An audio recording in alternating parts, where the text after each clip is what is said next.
राधा वल्लभ श्री हरिवन, राधा वल्लभ श्री हरिवन। ओम श्री परमात्मने नमः। श्री गणेशाय नमः। आज का प्रसंग है करने योग्य ना करने योग्य, प्राण शक्ति और मन शक्ति का साधन क्या है। सब में स्थित भगवान का तिरस्कार न करो। भगवान कपिल देव जी महाराज कहते हैं देवहूति माता से कि मैं समस्त प्राणियों में उनकी आत्मा के रूप से सर्वदा स्थित रहता हूँ। मेरे उस स्वरूप का तिरस्कार करके मनुष्य पूजा की विडंबना करता है। जो समस्त प्राणियों में आत्म रूप से स्थित मुझ ईश्वर को छोड़कर पूजा करता है, वह मूर्खतावश राख के ढेर में ही हवन करता है। जो एक शरीर में अभिमान होने के कारण अपने को अलग समझता है और दूसरे शरीर में स्थित मुझसे ही द्वेष करता है, प्राणियों के प्रति वैर भावना रखने वाले उस पुरुष का मन कभी शांति नहीं प्राप्त कर सकता। जो मनुष्य प्राणियों का अपमान करता है, उसके द्वारा बहुत सी सामग्रियों से किए हुए मेरे पूजन से भी मैं प्रसन्न नहीं होता।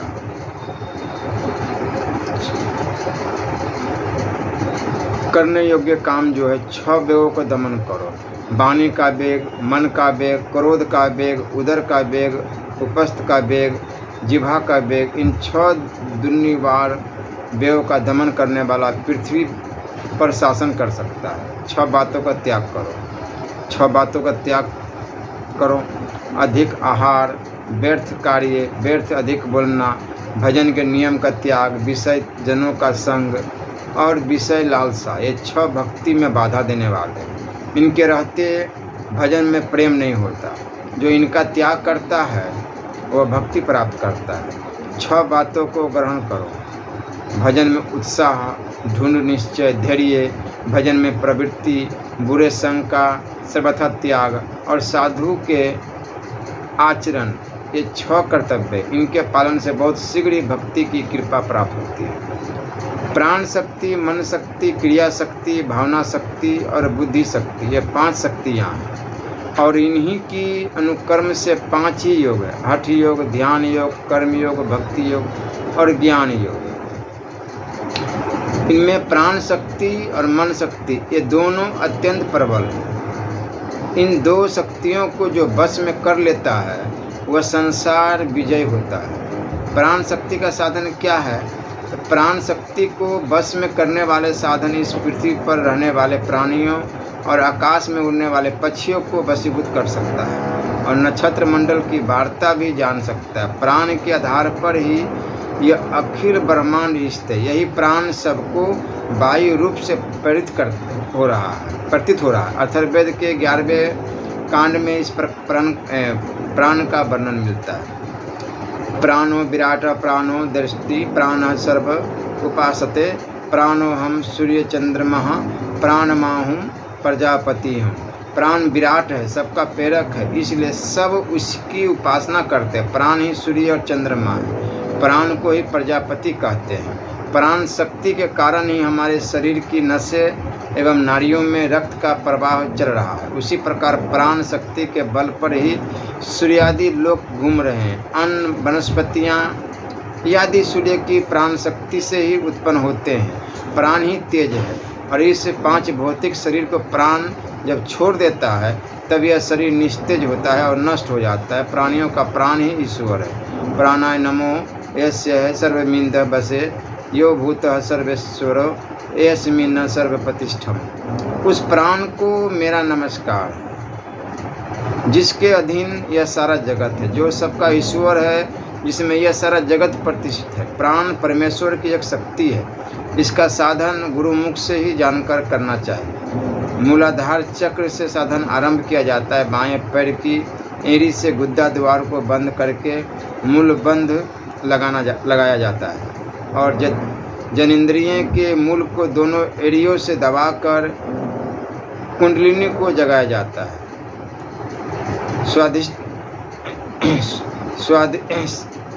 स्वादिष्ठान चक्र के ऊपर जो कंद है उसे दोनों एड़ियों से दबाने से कुंडलिनी जगती है। वहाँ से ऊपर चढ़कर मणिपूर्ण चक्र को भेद कर प्राण अनाहत चक्र में पहुँचता है। वहाँ ज्योति का साक्षात्कार होता है।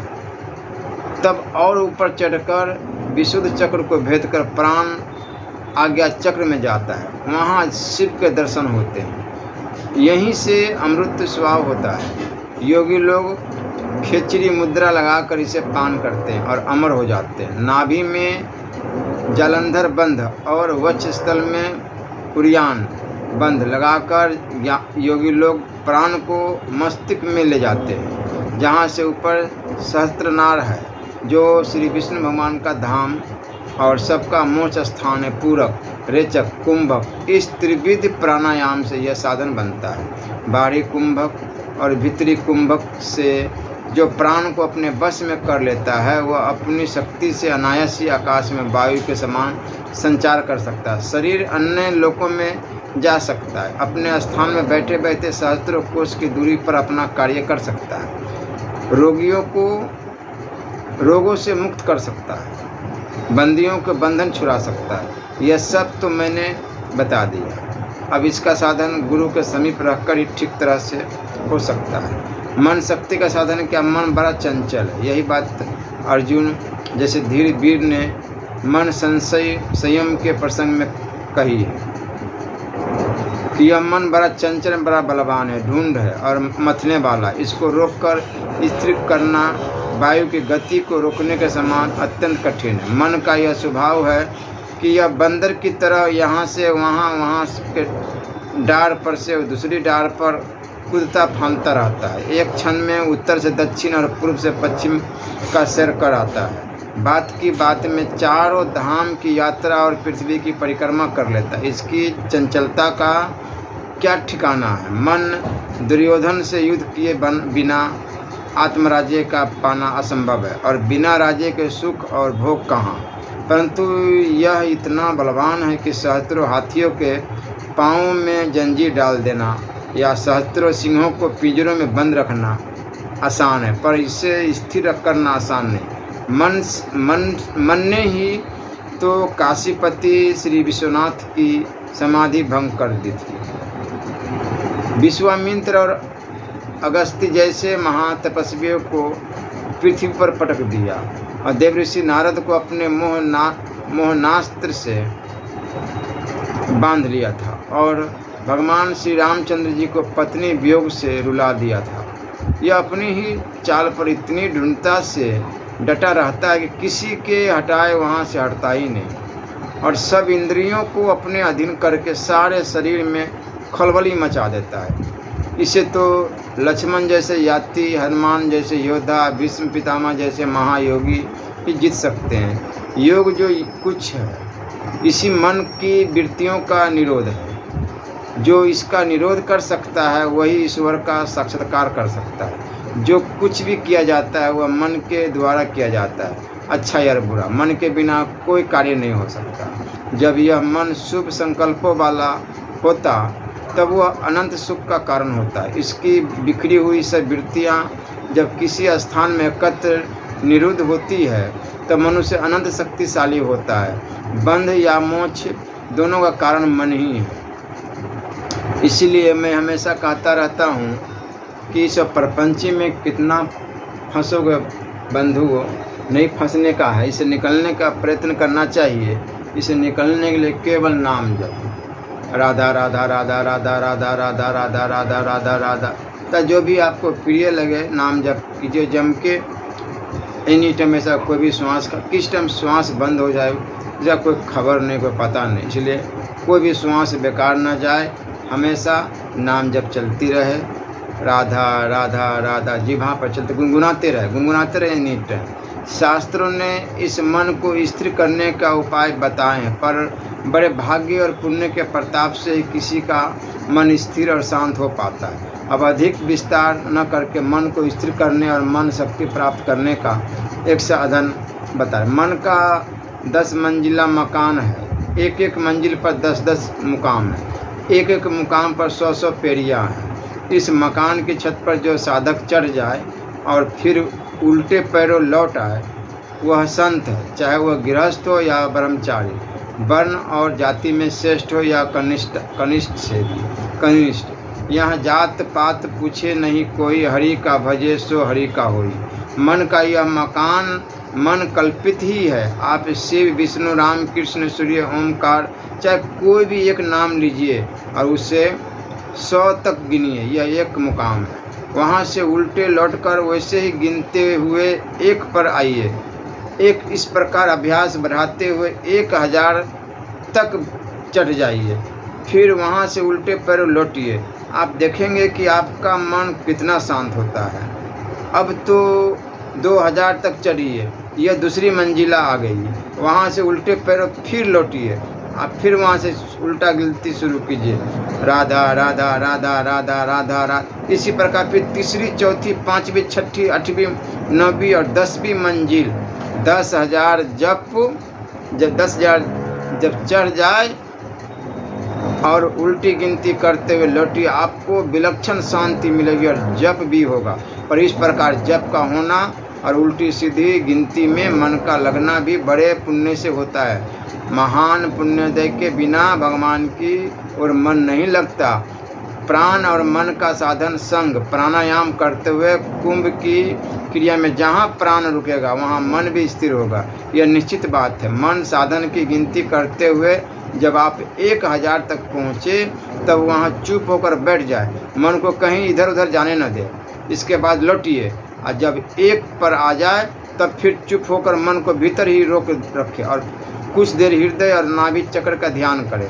फिर अध खुले नेत्रों से मन को नासिका के अग्रभाग पर या भूमध्य भाग में स्थित करें। इस अभ्यास से यह मन कुछ दिनों में शांत होगा, आपको बड़ा आनंद आवेगा और आत्म अनुभव होने लगेगा।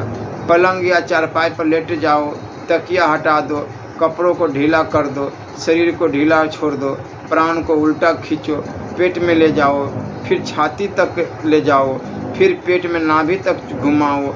ऐसा करने से आपका नाभि सूर्य प्रकाशित होगा। कुछ दिन इस प्रकार करके तब मन को इसी में लगाने से बड़ी शांति मिलेगी। यदि शक्तिशाली बनना चाहते हो तो किसी मैदान में खड़े हो जाओ, शरीर ढीला छोड़ दो, हाथों को नीचे लटका दो, प्राण को आकाश में फेंक दो, फिर प्राण को भीतर खींचते हुए मन से यहाँ काल्पनिक योग करो कि मैं अमुक शक्ति को खींचकर अपने अंदर ला रहा हूँ। कुछ दिन ऐसा अभ्यास करने से आप में उस शक्ति का प्रवेश हो जाएगा। हमारे पूर्व पुरुष मन और प्राण की इन शक्तियों से जो चाहते वो कर सकते थे। आप भी साधन संपन्न होंगे तो चाहेंगे सो कर सकेंगे। 5 शक्तियों में से मन शक्ति और प्राण शक्ति का यहाँ तक कुछ वर्णन किया गया है। क्रिया शक्ति, भावना शक्ति और बुद्धि शक्ति इन्हीं 2 शक्तियों में समा जाती है।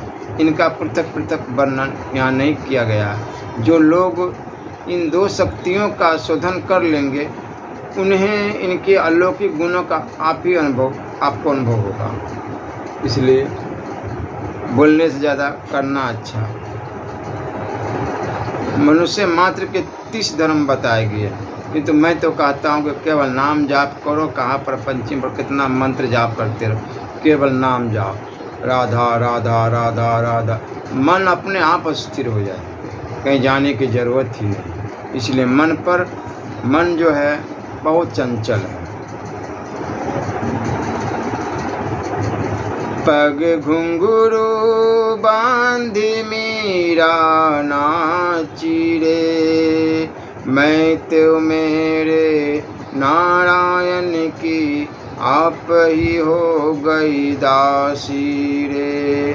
लोग कहे मीरा भई बाबरी, न्यात कहे कुलनासी रे। विष का प्याला राणा जी भेजिया, पीबन मीरा हाँसी रे। मीरा के प्रभु गिरिधर नागर, सहज मिले अविनाशी रे। मायरी मैं तुलियो गोविंदो मोल। कोई कहे छाने कोई कहे छुप के, लियोरी बंजता ढोल। कोई कहे मुँह घो कोई कहे सुंघ गो, लियोरी तराजू तोल। कोई कहे कालो कोई कहे गोरो, लियोरी अमोलक मोल। कोई कहे घर में कोई कहे वन में, राधा के संग किलोल।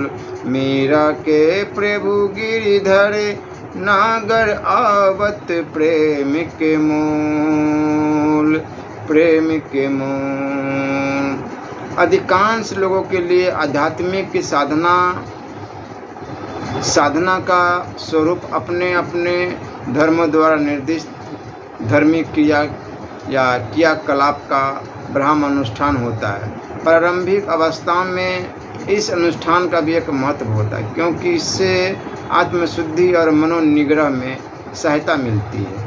परंतु अंतगोतवा साधक को ब्रह्म नियमों के पालन की अवस्था से ऊपर उठकर आध्यात्मिक साधना के गंभीर स्तरों में प्रवेश करना पड़ता है। जब साधक इस भूमिका में पहुंच जाता है, तब धर्म का ब्रह्म रूप उसके लिए गौण हो जाता है और उसकी रुचि धर्म के उन मूल तत्व की ओर हो जाती है जो सभी बड़े बड़े मजहबों में व्यक्त हुए हैं। सच्ची साधना उस जीवन को कहते हैं जिसके मूल में आध्यात्मिक बोध रहता है, और यह बोध उसी को होता है जिसकी रुचि वास्तव में आध्यात्मिक तत्वों की ओर होती है। साधन का अर्थ कठोर नियमों का बंधन नहीं समझना चाहिए। सबके जीवन में अखंड और अटल एकरूपता हो नहीं सकती और न उसकी आवश्यकता ही है। आध्यात्मिक क्षेत्र में साधन भेद के लिए काफ़ी अवकाश है। जो साधन किसी एक साधक के लिए उपयोगी होता है, वह अवश्य उसके संस्कारों और मनोवृत्ति की अपेक्षा रखेगा। और इस प्रकार यद्यपि सबका आध्यात्मिक ध्येय एक ही होता है, उस विशेष साधक का साधन विशेष प्रकार का हो सकता है, किंतु ध्येय सबका एक होने के कारण साधनगत भेद विशेष महत्व के नहीं होते और साधना के गंभीर स्तर भेदों के रहते हुए भी सभी साधकों के लिए भी महत्वपूर्ण होते हैं। इसलिए केवल नाम जप से सारा सुगम है। भगवत प्राप्ति कोई कठिन नहीं है, किंतु जिसकी चाहत नहीं है, चाव नहीं, उसके लिए बहुत ही कठिन, बहुत ही दुर्लभ है। नहीं तो भैया मानव स्तन पाके भी यदि भजन कीर्तन ना किए तो फिर व्यर्थ ही मनुष्य तन मिला और इसको भोग विलास में सबको नष्ट कर लिए। पता नहीं अब दोबारा आएंगे धरती पर क्या बन के आएंगे, कुकुर सुगर गधा क्या बन के आएंगे, कोई पता ही नहीं। क्योंकि प्रपंच में फंस कर अनेकों जुल्म कर रहे हैं, अनेकों अपराध कर रहे हैं, अनेकों पाप कर रहे हैं। इससे बचो, जो काम के लिए आए हो काम करो और अपना गृहस्थी चलाओ। देखो आगे पीछे घूम के देखो कौन तुम्हारा जाएगा, अरे शरीर छूटेगा फट से बाहर निकलवा दिया जाएगा। रखेंगे ही नहीं घर के अंदर, फट से बाहर निकाल दिए जाते हैं। इसलिए आप बोलोगे ये तो होते आया, अरे होते आया तो फिर सुधरो ना, अपने आप को सुधारो ना। कि भगवत प्राप्ति करने का मेन मकसद होना चाहिए। पशुओं में थोड़ी ना इस ज्ञान है, बुद्धि है जो वो भगवत प्राप्ति कर ले, भगवान को प्राप्त कर ले, मोक्ष प्राप्त कर ले, साधना कर ले, भक्ति कर ले, कीर्तन कर ले, जप कर ले। केवल मानव कर सकता है, मनुष्य कर सकता है, दूसरा कोई जीव जंतु नहीं कर सकता। श्री राधा वल्लभ लाल।